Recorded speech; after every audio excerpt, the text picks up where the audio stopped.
Welcome to Savage Kitchen. It is September. It's still 100 degrees out here in Phoenix, but it doesn't matter. It's fall. We're gonna dive deep into fall flavors and I'm super excited about it. So today I wanted to do a deep dive on a pumpkin spice syrup. We're gonna use it for a few things coming up this fall. And I wanted to give people options depending on what their preferences are. Like the pumpkin spice syrup that you get in your Starbucks pumpkin spice latte, to me is kind of chemically tasting. I'm not a big fan of it, and I think you can make it so much better at home. We're gonna do a standard, super easy version. We're also going to do a keto version, and like, I am not a nutritionist or a doctor, clearly. So like, at your own risk. And then we're also going to do one that is absent refined sugar, because personally, I've been trying to cut back on refined sugars in my own diet. So we're going to experiment with that too. So let's get into it. Things that you are going to need, regardless of which version you're going to make, you're going to want some pumpkin puree. I just get the stuff in the can. If you grow your own pumpkins, A, awesome. B, this is a great way to use up some of that surplus crop. You're going to need some vanilla extract. And then finally, spices, a pumpkin spice. Now, you can buy a pre-made spice blend at the store, like I'm sure McCormick and like all of the Simply Organic sell their own versions. But if you have cinnamon, nutmeg, and ginger, you can make your own super easy. So I'll put the ratios that I used in the description below, but just 3 parts cinnamon to 2 parts nutmeg and ginger. And if you want to throw in some ground cloves, maybe a pinch of that, some ground allspice, maybe a pinch of that. I don't know, have fun with it. Super easy, pumpkin spice blend. So then the rest of your ingredients are going to depend on which version you're making. So the 3 versions that we're going to try are going to be 1 based off maple syrup, 2 based off of some ketogenic sugars. So I have a blend here of monk fruit and erythritol. I would have done this with allulose. That is my personal favorite keto sugar, but I was out because I use it. So we're gonna try this with a half and half blend of monk fruit and erythritol. And then the standard recipe is simply brown sugar. You're also going to need, for the keto version, molasses. So essentially, brown sugar, light or dark, is simply refined white sugar with molasses. We could get into a whole discussion about like organic brown sugar versus like your typical store-bought brown sugar. There's like a slightly different process that happens there. But at the end of the day, it's just sugar with molasses. Now, there are a lot of recipes online for pumpkin spice syrup. And in my opinion, a lot of them are kind of thick and like just a little much. Like settle down, especially if you're going to be putting these into cocktails. Like we're not making cobblers. I don't want to stir jam into a drink. So our ratio of sugar to water is going to be the same as a typical cocktail syrup that I would make. So it's going to be 1 part sugar to 1 part water. This will end up being a bit thicker because we're adding pumpkin puree to the mix, but in general, we're gonna go same ratios with all of these recipes so that in tasting them, we can really tell the difference. All right, let's start with our brown sugar recipe. We're gonna take a half a cup of water, half a cup of brown sugar, and now we're gonna take just a 1/4 cup of our pumpkin puree. I'm not making huge batches of this, because I'm making 3 different kinds and like settle down. But feel free to increase your batch accordingly. Just use that same ratio of 1-to-1 sugar to water and then half part of your pumpkin puree. Ish, we don't have to be that precise here. I'm gonna add this in. So now we're just gonna add half a teaspoon of vanilla extract and a whole tablespoon of our pumpkin spice blend. Ooh, God, that smells good. Also, I got these measuring implements, measuring spoons at Target, I don't know, like a year or 2 ago. They're the Joanna Gaines thing, and I love them. But they seem huge. Like that is a heaping tablespoon. I feel like I need to check this against other measuring spoons that I have. Anyway, okay, we're gonna Let this, we're gonna bring this to a boil and let it simmer for a few minutes before putting into our container. Okay, once this comes to a boil, just reduce the heat and let it simmer for a couple of minutes, and then remove from the heat, and we're gonna let it cool off while we prepare the next one. Let's work on our keto-friendly pumpkin spice syrup. So like I said, we have a blend here of 2 different keto sugars, erythritol and monk fruit. Typically, I would have used allulose for this. I personally find that allulose has the most neutral, sugary taste. I think erythritol has a slightly cooling effect, but for our purposes, I think it's going to be fine, especially since we're adding such warm spices to this. So step 1 is going to be to turn this into a brown sugar. So we are going to take this half cup blend, and to it, we're simply going to add a tablespoon of molasses. So this is going to make a light brown sugar. If we wanted to do a dark brown sugar, we would add 2 tablespoons of molasses. So now, if you wanted to make a big batch of this to have a brown sugar substitute around the house, I would actually do this in a KitchenAid, like a stand mixer. But we're eventually going to be throwing this right into a pot to boil down, so we're just going to blend it up with a fork real quick. So basically, all we're doing here is coating the sugar crystals with molasses, which is the same process that happens when, you know, like a sugar refinery is making brown sugar. Getting back to what I mentioned earlier, organic sugars have a slightly different process. Like molasses is something that occurs naturally in the refining process from sugar. But it just depends on like how it's made, where it's made, if the sugar is coming from beetroot or if the sugar is coming from cane sugar, or beet sugar versus cane sugar, not beetroot. I don't know. But you can see already that just like tossing this with a fork really quick, this is turning into the color and texture of your typical brown sugar. Okay, close enough. Our keto sugar is ready. We're going to get our first batch into the jar. So I have a couple of different mesh strainers. I'm going to, for the sake of quickness, go with this one that has a less fine mesh, just because this is going to take forever.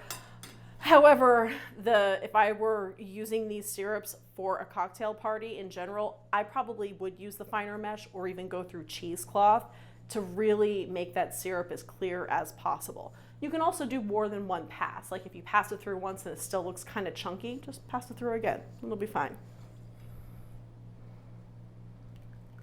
Oh, wish you guys could smell this. Oh my God.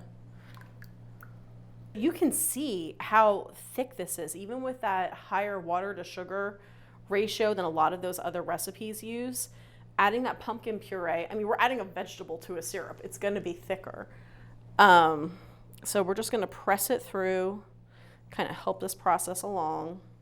Having a really hard time not tasting this right now, just by the way. But I'm going to wait and be patient and wait till we have all 3. We're going to let this hang out while we make our next syrup. So for batch number 2, we're going to do our keto syrup. So into the pot we go, our brown sugar blend. And then same as before, we're just going to do half a cup of water. To this, we're going to add our 1/4 cup of pumpkin puree. And then our tablespoon of spice. And then our, what did we say? I think we said half teaspoon of vanilla extract. I hope you enjoy how precise my recipes are. I can't even remember what I said. So same thing, we're gonna stir this up, bring it to a boil, make sure everything is dissolved, and then let it simmer for a couple of minutes before removing from the heat. This one somehow seems less thick so far. Interesting. We're gonna jar up our first batch while we let our second batch cool.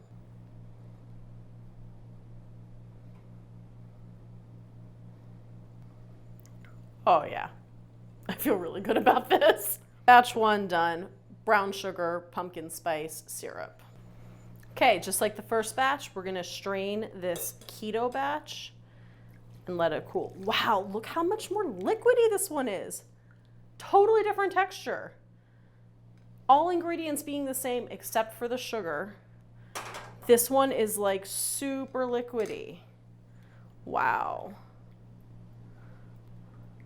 It just goes to show that as a compound, the keto sugars are very, very different from refined white sugar. Wow, yeah, that is super liquidy. Well, we might as well put it right into the jar before we do the third one. I gotta tell you too, this one smells different also, and maybe it's because like you really smell the molasses since it freshly went in. Yeah, this is gonna be different. We shall see. Ah, fuck. Well, damn it. And that's how we get ants. Okay, number 2. And finally, this is the version that I personally am most excited about. So this is going to be our maple syrup pumpkin spice syrup. I feel a little like Austin Powers. Allow myself to introduce myself. Okay, so for this one, we are going to take half a cup of maple syrup. And I hesitate on this to do a whole half a cup of water because I think it's going to be a little watery. So I'm gonna pour like just shy of half a cup because I do want to dilute the flavor of the maple syrup a bit, but I don't want it to be like too watery. I don't know, we can always add some more water in. Okay, and now our 1/4 cup of pumpkin.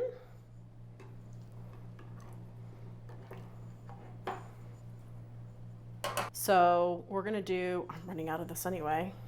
So we're gonna do our tablespoon. Tablespoon and a pinch. Do you love my measuring methods? My best friend hates the way I measure. Sorry. All right, you know the drill. Stir her up. Bring her to a boil. Let it simmer. Oh, did I add vanilla?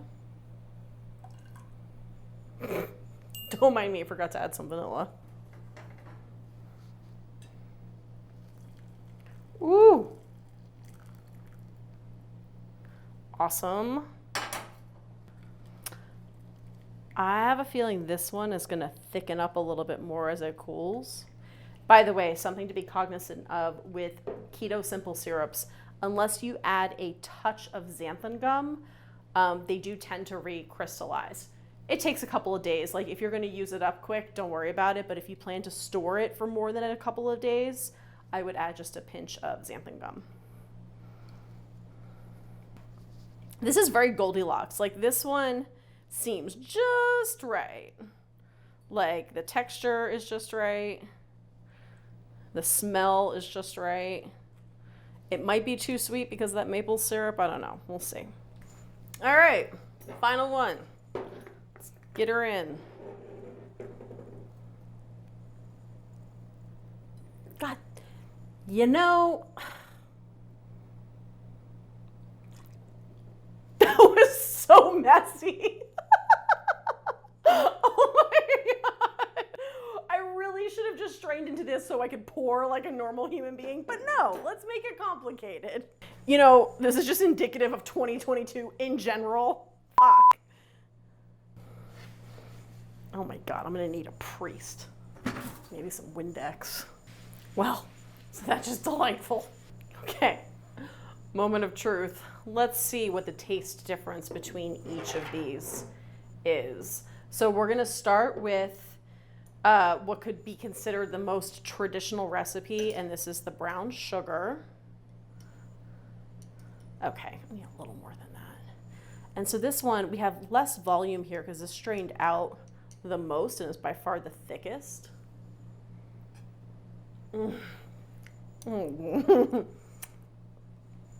Wow.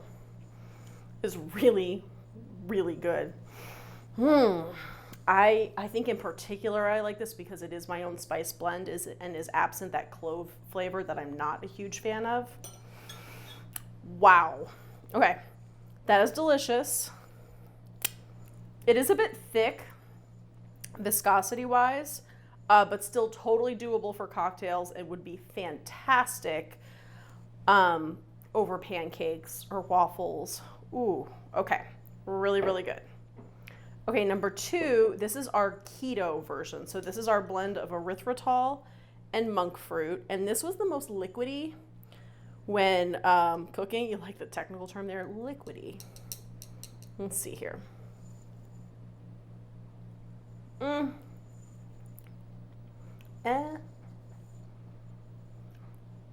Not my fave. I think I can taste the pumpkin more in this one, but overall flavor, I don't know. I think it's the texture that I don't like. It is very, I mean, even coming out of the straw here, it's dripping. I think if you are sticking to a strictly ketogenic diet, this is very good. This will absolutely give you the flavor of fall, the pumpkin flavors, the spice flavors, but it is lacking some of the depth and richness that the original one had. And then for the final one, the one that I'm personally most excited about, this is our maple syrup pumpkin syrup. I almost feel like I need a palate cleanse after the keto one. Ooh. Okay. Ooh, that is really, really good. Okay, so texture-wise, this is in between these two. It's not as watery as the keto version. It's not quite as thick as the brown sugar version. It has a little more warmth to it and a little more depth to it because of the maple syrup. I think for cocktails, this is the winner. Wow. Really, really, really good. This is delicious. Like, I really just want to drink that. Wow. And the reason I'm so excited about this one too, like I said in the beginning, I personally am trying to stay away from refined sugars in my diet. And this is a way to do that. I use a lot of maple syrup when baking, and I use a lot of honey when baking instead of white sugar or brown sugar. And I really like the results with that, and I love the results here. So I'm gonna put all of the details for all 3 of these recipes down below. And I'm super curious to see if you try them. These would be great for your morning coffees. These will be great for cocktails. These will be great for all kinds of breakfast treats, dessert treats. I think this poured over ice cream would be outrageous. So let me know. I hope you give them a try. We'll see you soon. Cheers, friends.